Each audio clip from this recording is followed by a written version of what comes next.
At the end, we play a little word relation game. So it's a very simple game we wrap up pods with. This. I can feel it.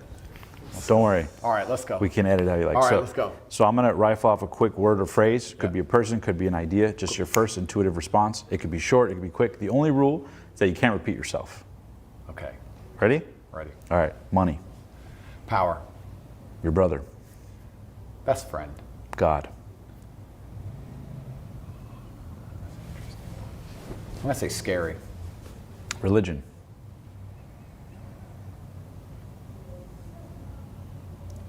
I don't want to break the rules, but you ask me these words and I can only think of very long answers. Let it flow. It's okay. Let it flow. Religion is, humans have always been religious. And I just want to say when you talk about religion, I was going to say imperative. And the reason I'll say that is not because I believe that, well, I do believe people need to believe in God, but there is no one on earth who doesn't have a religion. And if you don't believe in God, then you're believing in government or LGBT or communism or some garbage. There's nobody on earth that doesn't have a religion. And I think religion should be God, as opposed to pretending you're an atheist and then worshiping your government who taxes you to oblivion instead. There's nobody who is not religious. There are just people who believe in different things. The Matrix.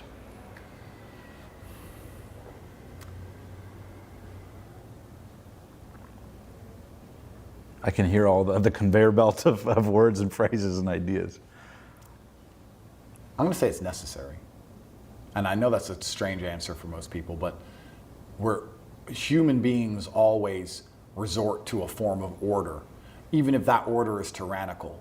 Because without order, there's chaos, and I don't think humans actually like the idea of chaos. The reason dictators stay in power in these countries is because if you remove the dictator, it just becomes warlords, warring tribes, and gang wars. And no one likes the idea of their children getting shot in the street by a random gang, and there's no repercussion, there's no law, there's no order, there's nothing they can do about it besides go out there and die themselves against the gang. I think humans naturally incline towards order. And as broken as the Matrix is, it is a form of order for the people who are prepared to be slaves. I'm not.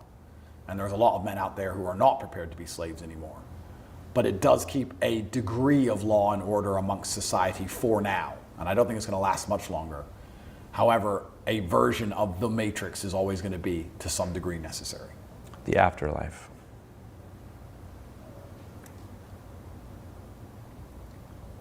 Serene. President Trump.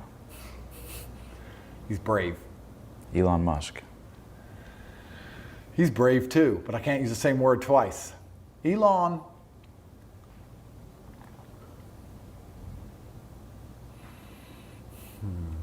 What one word do I use for Elon? Word or phrase. It's okay.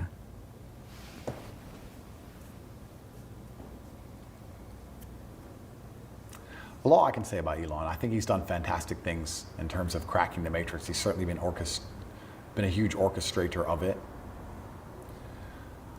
To give him credit, I'm going to have to think about what word I'd give Elon, because you could say brave, but I think it's something more than that. I think he's cunning. I think he knows what he's doing at a deeper level than most understand. Biden. Tired.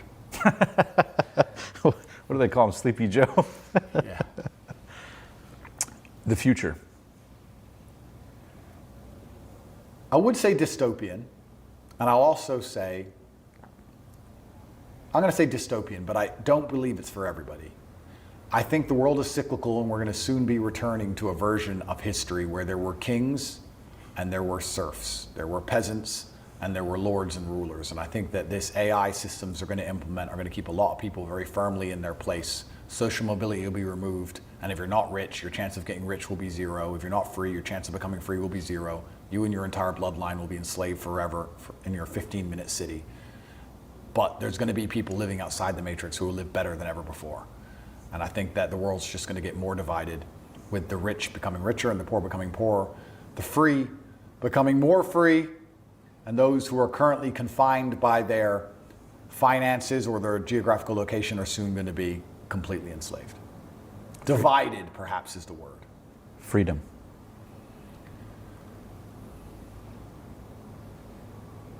I think it's a decision. Because I felt free in jail. Because I knew I'd made the decisions. Although the decisions I made put me there, I knew they were the right decisions to make. Peace of mind. A luxury. Being top G. Stressful. The key to getting women, for men out there wondering. Key to getting women, competence. They like men who can get things done. Your biggest insecurity. We talked about this earlier, didn't we? What is my biggest insecurity? Not having any? Yeah, I'm not sure. I'm going to have to think of one for the next podcast. Part 2, I'll come back with a whole list of insecurities. I'll see if I can find any. But like, I don't operate under that paradigm. I don't operate under that frame. There could be something glaringly wrong with me, and I refuse to operate under that frame. I don't think it's advantageous. I think I'm most competitive if I don't operate under the frame of this is bad about me. So I don't have any. Best advice you've ever been given? Best advice I've ever been given. I've had a lot of good advice, but I heard this, someone reminded me of this only yesterday. I heard it many years ago and they reminded me of it yesterday, and they said, never scare a coward because they're going to do the most heinous things to get revenge. Worst advice you've ever been given? Follow your passion. It's garbage. The man who made money with concrete was not passionate about concrete. He just wanted to win. Your passion should be winning at any cost. A lot of people say to me, I want to do a business I'm passionate about. I said, yeah, girls want to open flower shops, but guess what? Flower shops don't make girls rich. So, Fulfillment. children. Children. Yeah. The next word was children. Fulfillment. Ah, smart. And Andrew Tate in 2024 and 2025. Hopefully, free. Be nice to have a couple years of free in between the incarcerations. We'll see how it goes. And the last one, Andrew Tate 10 years from now.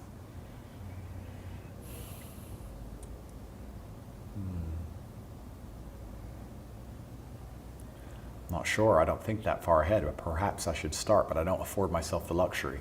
If I'm alive in 10 years from now, my intention is to have 20 sons so I can raise the future generation of troublemakers for the Matrix, the John Connors, Some Andrew Tate Jr.'s to floating fight around. against Skynet. And I haven't got 20 yet, but we're getting there.